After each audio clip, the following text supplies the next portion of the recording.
Most people believe they're smart until life proves them wrong. It happens quietly. You make a choice you're sure is right, and it fails.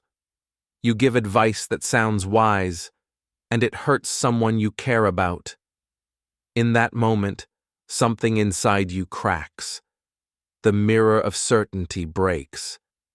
And through that tiny crack, truth begins to shine.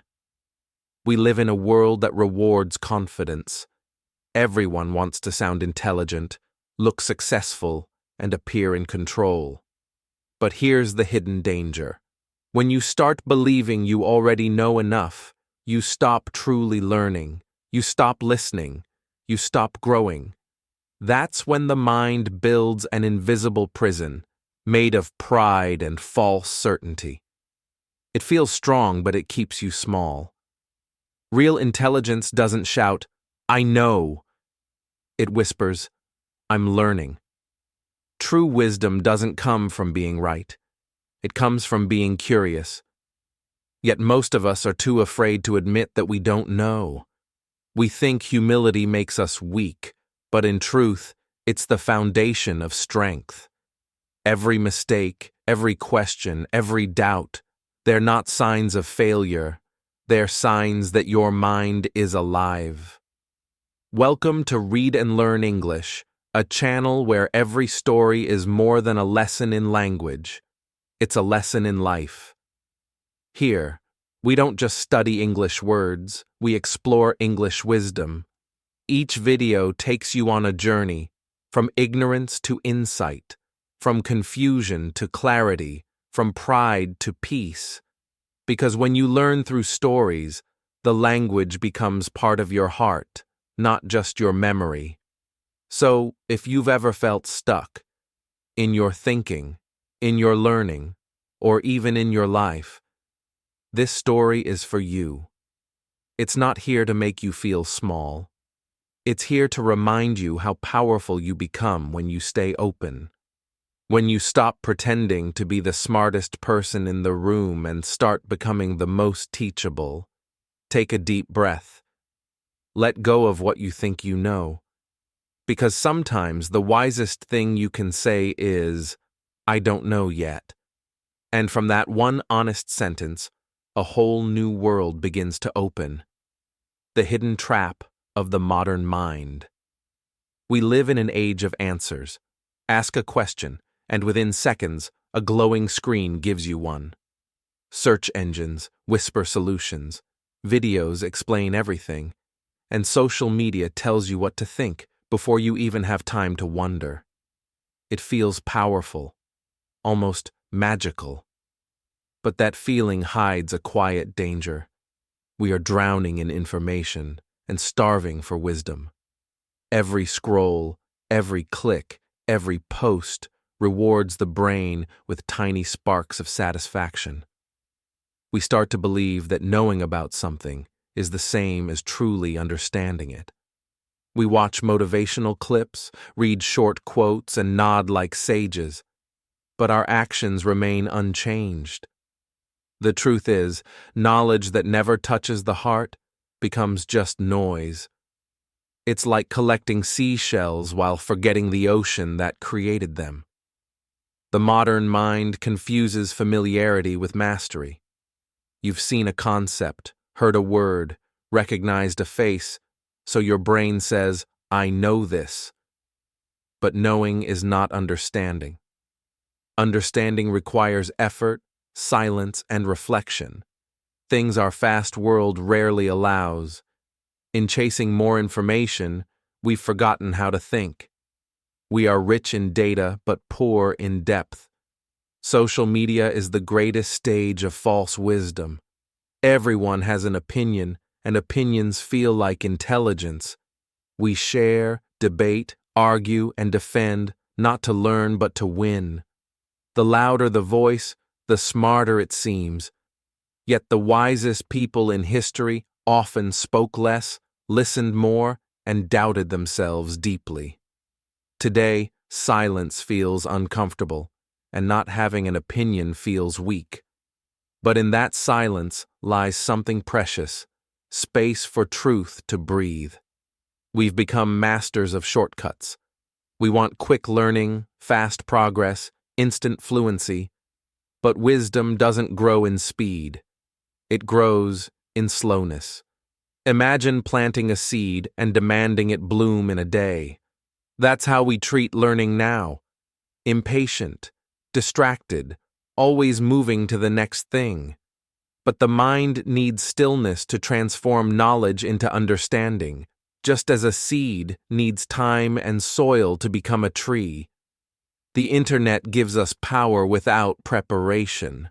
We can access more information than ancient scholars could dream of, yet our minds are restless, shallow, and tired. We know everything and understand nothing. And the worst part? We don't even notice. The illusion of intelligence has become normal. We confuse scrolling for studying, reacting for reasoning, and confidence for clarity. Ask yourself, when was the last time you truly learned something, not memorized it, not repeated it, but felt it change you? Most of us don't remember, because we rarely let wisdom sink in. The moment discomfort appears, we run to the next distraction. But discomfort is where growth begins. The mind becomes strong not by comfort, but by questioning itself. Imagine this. A student studies philosophy online, quoting great thinkers with ease. They sound intelligent. Their words impress others. But when life challenges them, when a friend betrays them or a dream fails, their wisdom disappears. Why? Because they memorized thoughts without living them. Real understanding is not what you can repeat, but what you can apply. We have built a world where information moves faster than reflection. Everyone wants to be seen as smart, but few want to do the quiet work of becoming wise. This is the hidden trap of the modern mind, the comfort of appearing intelligent while avoiding the pain of true learning. But there is hope, because once you see the trap, you can step out of it. You can begin to use information as a tool, not an identity. You can slow down, ask deeper questions, and seek meaning instead of approval. The journey toward wisdom begins when you stop pretending to already have it. But it wasn't always this way. Once, wisdom meant something deeper than facts. The story of the young scholar. There once was a young scholar who believed he understood the secrets of wisdom. He had read hundreds of books, memorized great quotes, and spoke with the confidence of someone twice his age. People admired his clever words, and he loved the feeling of being admired. One day, he heard of an old teacher who lived on a quiet mountain, known for his deep understanding of life. "I will visit him," the young scholar said, "and test his knowledge." After a long journey, the scholar arrived at the teacher's small wooden house. The teacher welcomed him with a gentle smile and invited him to sit. His eyes were calm, like still water. The young man began to speak proudly about all the things he had learned: philosophy, psychology, religion, science. He listed the names of great thinkers, explained theories, and used difficult words to show how much he knew. The teacher listened silently. When the scholar finally paused, the old man said softly, "Would you like some tea?"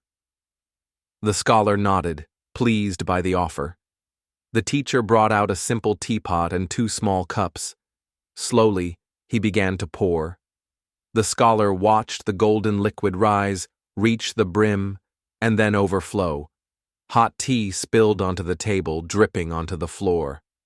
Shocked, the young man shouted, "Stop!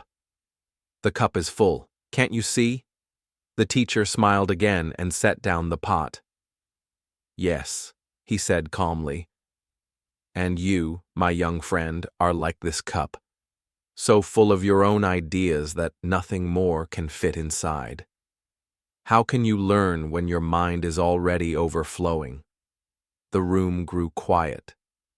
The only sound was the soft hiss of tea cooling on the table. The young scholar looked down, his pride melting away like ice under the sun.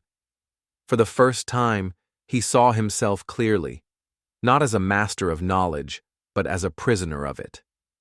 The teacher poured him a new cup, this time stopping halfway. "Empty your mind," he said.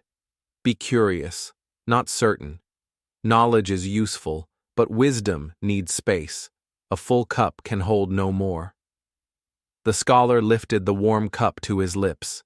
The tea tasted simple, yet richer than anything he had ever known. In that moment, he understood what no book had ever taught him, that learning is not adding more, but letting go. He spent many days with the teacher after that, but they did not speak much.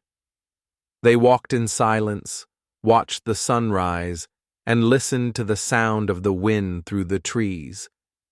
The young man began to notice small things, the rhythm of his breath, the patience of the earth, the kindness in quiet moments. He realized that wisdom was not hidden in complicated words, but in simple awareness. When the time came to leave, the teacher bowed slightly and said, "Remember, every time you think you know, pour a little out." The scholar returned to the world changed. His voice grew softer, his eyes gentler. When people praised his intelligence, he smiled, but said little. He began to ask more questions, not to prove others wrong, but to understand them better. His knowledge had not disappeared. It had deepened. It no longer sat like a heavy stone in his mind, but flowed like water. And though many still called him a scholar, he no longer saw himself as one. He saw himself as a student of life, of people, of truth, because he had finally learned the most important lesson of all. The smartest person in the room is not the one who speaks the most, but the one who listens. This story may sound ancient, but its meaning is modern. Our minds are too full of certainty. The psychology of overconfidence. Have you ever noticed how easy it is to feel certain, even when you're wrong? That quiet, confident voice inside your head that says, "I already know this," or "I'm different, I understand." It feels safe, powerful, even comforting. But psychology tells us something surprising. The less we know, the more certain we often feel. There's a name for this: the Dunning-Kruger effect.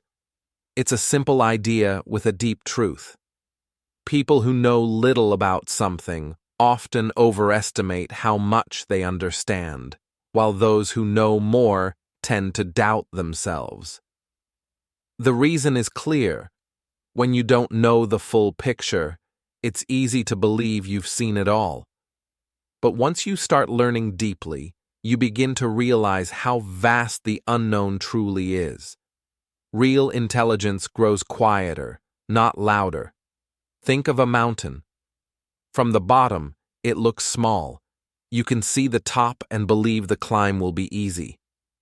But as you start walking, the path reveals turns, shadows, and endless steps. You suddenly understand how far you still have to go. Knowledge works the same way.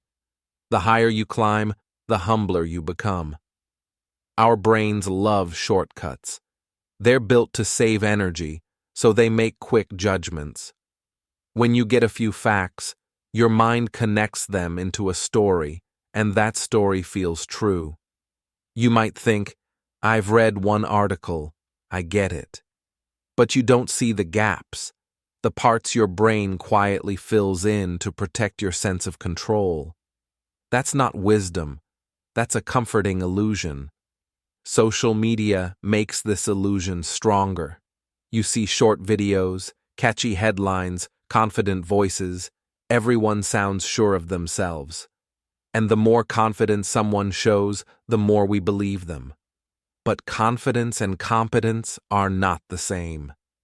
Sometimes, the loudest people are the least aware of their own ignorance. True experts speak with care, not arrogance. They say, "It depends," or "I could be wrong," because they've seen complexity where others see simplicity. Overconfidence is not just a mistake, it's a defense. It protects us from feeling small, from admitting confusion, from facing the truth that we might be wrong. But in protecting the ego, it closes the door to growth. Imagine a cup that's already full. Nothing new can be poured in. That's what overconfidence does to the mind. But there's beauty in awareness. The moment you realize how easily your brain can deceive you, humility is born. And humility doesn't mean weakness. It means clarity. It means you're no longer trapped by the illusion of certainty.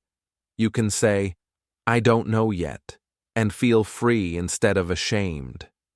Psychologists say that awareness is the first step to wisdom. When you start noticing your own mental patterns, the quick judgments, the hidden pride, the need to be right, you begin to see the mind's tricks for what they are: habits, not truths. You learn to pause before reacting, to question before assuming, and to listen before speaking. That small pause is where intelligence begins. So the next time you feel completely sure of yourself, stop for a moment. Ask, "Could I be missing something?" That single question can change your life. It turns the mind from a closed room into an open window. Through that window, new light can enter. Light that reveals what was always there but unseen. Once you know the mind's illusion, the next step is learning how to break it. Facing the mirror. Most people look in the mirror and see only what they want to see, a reflection carefully shaped by habits, memories, and pride. But beneath that surface lies another image, hidden like a shadow behind the light. It is the truth of who we are when no one is watching. To face that reflection takes courage, because the mirror never lies. The mirror of self-awareness is not made of glass. It's made of silence, reflection, and honesty. When life slows down, when you put your phone away, turn off the noise, and simply sit with your thoughts, the mirror appears. At first, the image is foggy. You see outlines of your fears, your insecurities, your desires. They move like shapes behind mist. The more still you become, the clearer they grow. And that's when the truth starts to hurt, but also to heal. Every human being has blind spots. We all carry parts of ourselves we cannot see, patterns that repeat, wounds that whisper, mistakes we excuse. These are the shadows of the mind. They follow us quietly until one day they step into the light, maybe through a failure, maybe through a relationship, maybe through loneliness. Life has a way of holding up a mirror when we least expect it. When you face the mirror, you begin to realize how much of your smartness was really protection, armor built to hide uncertainty. You start to notice how often you defend your ideas instead of exploring them, how you interrupt to sound clever instead of listening to understand.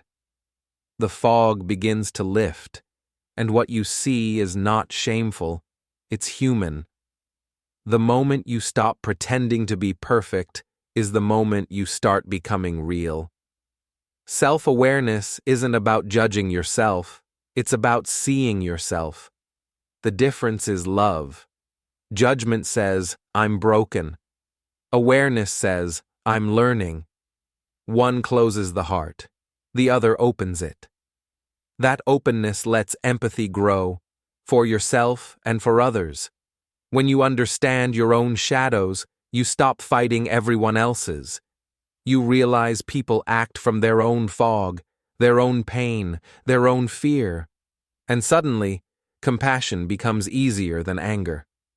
Think of a foggy morning. When you drive too fast, the fog feels thick and dangerous. But when you slow down, shapes appear, trees, roads, even sunlight breaking through. The same is true for the mind. When we rush through thoughts, we crash into confusion. But when we slow down, when we pause, breathe, and look, the fog clears and wisdom appears quietly, like dawn. Facing the mirror is not a one-time act. It's a daily practice, a gentle returning. Each day, ask yourself, what am I not seeing clearly?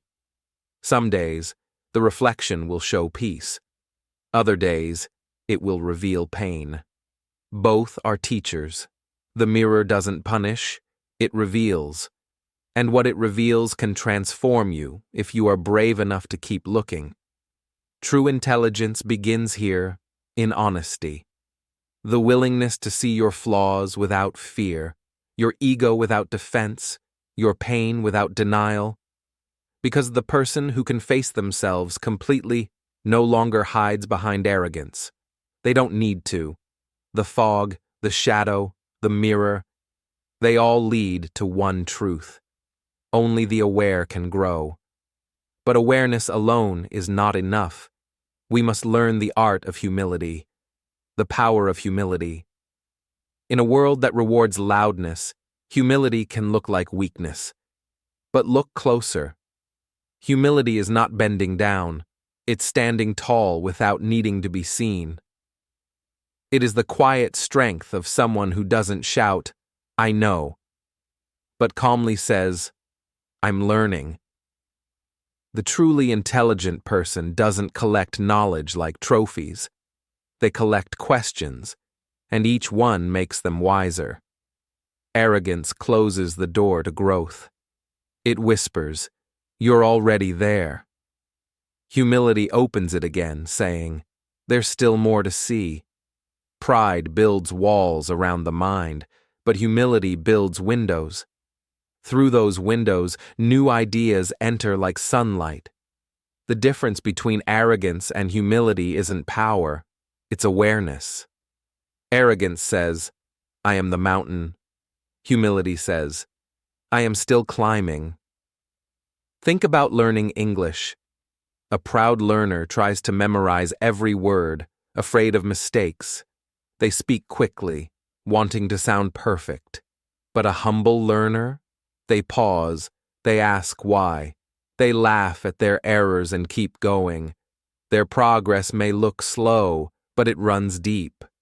They are not chasing applause, they are building understanding. A wise learner is not one who knows every word, but one who keeps asking why. Humility changes how we listen. When you are humble, you don't listen to reply. You listen to understand. You no longer see conversation as a competition, but as cooperation. You begin to realize that every person you meet knows something you don't. That realization turns strangers into teachers and mistakes into lessons. Humility transforms the world into a classroom. Many people confuse humility with low self-esteem. They think being humble means thinking less of yourself. But real humility is thinking of yourself honestly, not less. It's knowing your strengths without pride and your weaknesses without shame. It's the balance between confidence and curiosity, between I can and I still can learn. When you walk this middle path, your mind stays open, alert, alive. Psychology shows that humility improves learning because it reduces ego resistance. When you're not busy defending what you already know, your brain becomes free to absorb new things. Imagine pouring clear water into a glass filled with muddy water. The clean water cannot stay pure, but if you first empty the glass, the water flows in fresh and bright. Humility is that emptying, a clearing of pride so wisdom can enter. Even great thinkers lived this truth. Socrates, one of the wisest men in history, said, "I know that I know nothing." He wasn't pretending to be ignorant. He was expressing freedom. The freedom of someone who never stops exploring. The moment you accept that you don't know everything, you stop being afraid of learning. And that is where confidence becomes real, not the fragile pride of pretending, but the calm power of growing. Humility also softens the heart. When you admit your own imperfections, you stop judging others so harshly. You see that everyone, including you, is learning at their own pace. That kindness toward others is the mark of true intelligence. Because wisdom without compassion is empty. It's knowledge without soul. In this noisy world, humility is quiet rebellion. It refuses to perform. It doesn't need to prove its worth online or in a crowd. It knows that value isn't measured by volume. When you are humble, you stop chasing validation and start seeking truth. You stop needing to be right and start wanting to be better. So next time you catch yourself saying, "I already know," pause. Ask instead, "What can I still learn?" That question opens a door every time. Through it, you will discover not only more knowledge but also more peace, because a humble mind is a peaceful mind. It doesn't fight to win, it grows to understand. When humility grows, wisdom begins to take root. Learning to learn again. There's something magical about being a beginner. It's the moment when curiosity is stronger than pride, when mistakes don't hurt, they teach. But as we grow older, we lose that courage. We start to fear looking foolish, so we pretend to already know. Yet deep inside, a quiet truth remains. We can only grow when we're willing to start again. Think back to when you first learned your native language. You didn't care about grammar or perfection. You listened, you copied, you laughed, you tried again. That natural curiosity made learning effortless. But somewhere along the way, we traded curiosity for comparison. We began to measure ourselves against others, forgetting that every expert was once a beginner too. To learn again means to return to that childlike openness. It means saying, "I don't know yet, but I'm ready to find out." When you let go of needing to be right, the mind becomes light, playful, and alive. Every new idea feels like a small adventure, a path waiting to be explored. The Japanese have a beautiful word for this, shoshin, the beginner's mind. It means approaching every moment with freshness, even the familiar ones. A beginner doesn't expect. They discover. They don't judge. They observe. That attitude keeps learning joyful, even when it's slow. Because progress isn't measured by how much you know, but by how deeply you engage. In English learning, and in life, the beginner's mind is your greatest strength. You don't need perfect grammar to express a real thought. You don't need big words to share big truths. You just need curiosity, the willingness to explore, to fail, to try again. Every mistake is not proof of weakness, but evidence of courage. Imagine a musician who stops practicing because they're afraid of playing a wrong note. Their silence becomes their prison. But the humble learner keeps playing, keeps missing, keeps laughing, and slowly music returns. Life is the same. To learn again, you must give yourself permission to be imperfect. Many people quit learning because they expect speed instead of depth. They want results without patience. But the mind blooms slowly, like a tree in spring. You cannot rush wisdom any more than you can rush sunrise. You can only show up, water the seed, and trust the process. So, start small. Read one page, learn one new word, ask one more question. Growth doesn't come from giant leaps. It comes from consistent curiosity. And every time you choose curiosity over fear, your brain rewires itself for learning. You become more open, more flexible, more alive. This is how we reclaim our power, not by pretending to know, but by daring to begin. The wisest people are not the ones who finish learning. They are the ones who never stop. Now that you've unlearned false confidence, let's rebuild true understanding. The journey from knowing to understanding. There is a great difference between knowing and understanding. Knowing fills the mind. Understanding fills the soul. Knowing collects facts. Understanding connects them. One builds memory, the other builds meaning. And yet, in our world, many stop at knowing because it feels safe, it feels fast, it feels enough. But real intelligence lives beyond that, in the quiet bridge between knowledge and wisdom. Think of a student who memorizes a poem word for word. They can recite it perfectly, but their eyes remain empty. They know the words, but they don't feel them. Then, one day, the same student experiences heartbreak or hope or loss. And suddenly, that same poem touches them deeply. The words haven't changed, but the heart has. That moment is understanding, when information becomes alive within you. The same truth appears everywhere. Scientists who changed the world, Einstein, Curie, Newton, were not worshippers of facts. They were lovers of mystery. Einstein once said, "The important thing is not to stop questioning." He didn't chase answers for pride, but for wonder. He looked at the universe with the eyes of a child, never assuming he had seen it all. Real genius is humble enough to keep asking why. Artists know this too. A painter may know every color, every technique, every rule, but if they can't see the emotion behind a sunset, their work stays lifeless. An artist who understands paints not just what they see, but what they feel. They don't just copy reality, they translate it into meaning. The same is true for language, for science, for love. The heart gives life to what the mind learns.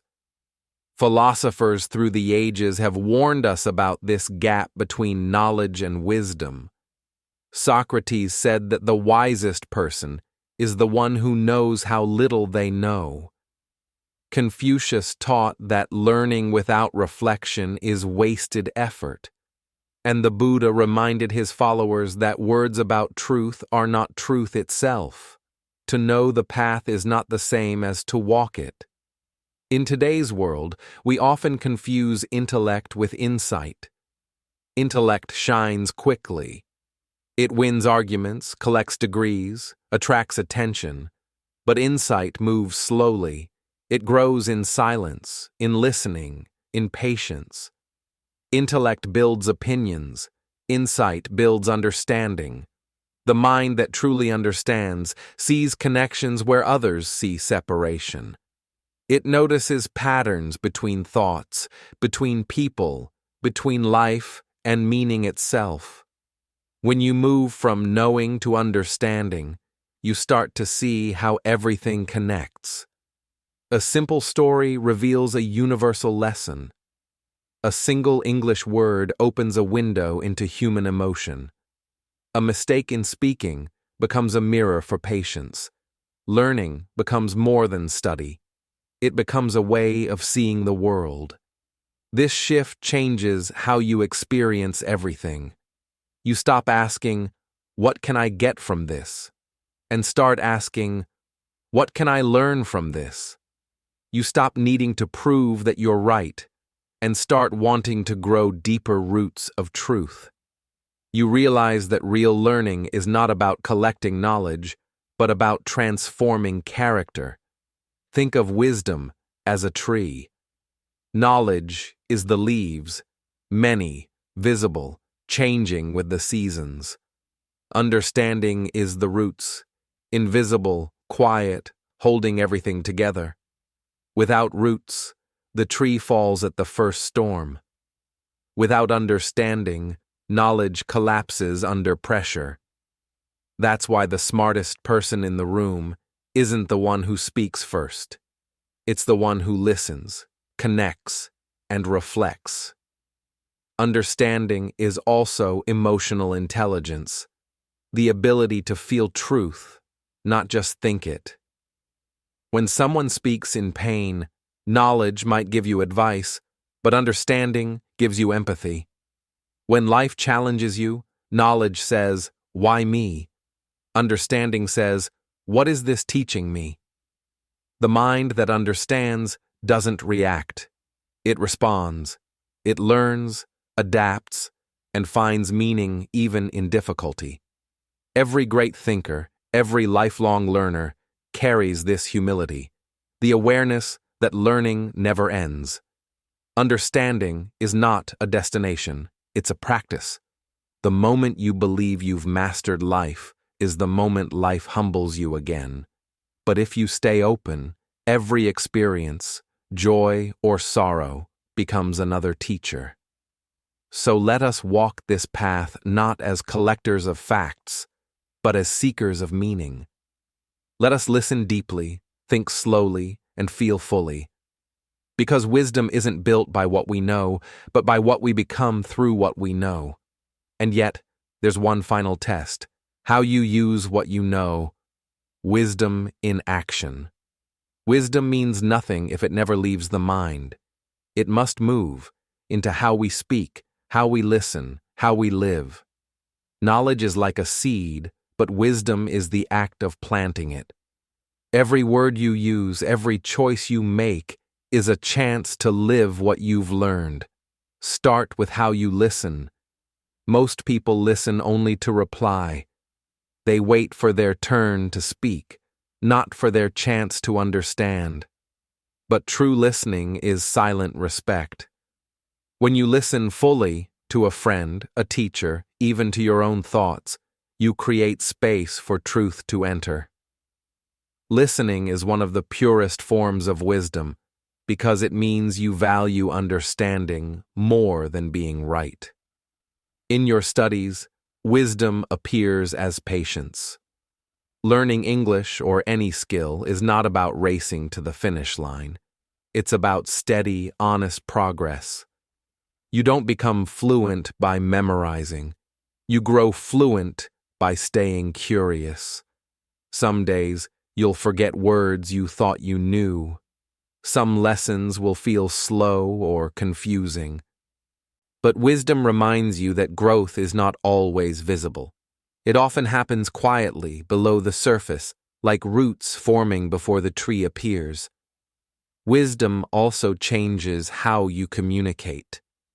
You stop using words to impress and start using them to express. You speak with kindness instead of competition. You ask more questions. You pause before reacting. You realize that language is not just grammar, it's connection. Every sentence you build with awareness strengthens not just your English, but your empathy. In relationships, wisdom becomes compassion. You stop trying to win arguments and start trying to understand hearts. You recognize that everyone is carrying unseen burdens, and sometimes silence is the greatest kindness. Wisdom helps you choose your battles, your tone, your timing. It teaches that peace is more powerful than pride. The wise person lives simply. They don't need to prove their intelligence because their calmness speaks louder than words. They don't seek control. They seek clarity. They don't chase attention. They give it freely.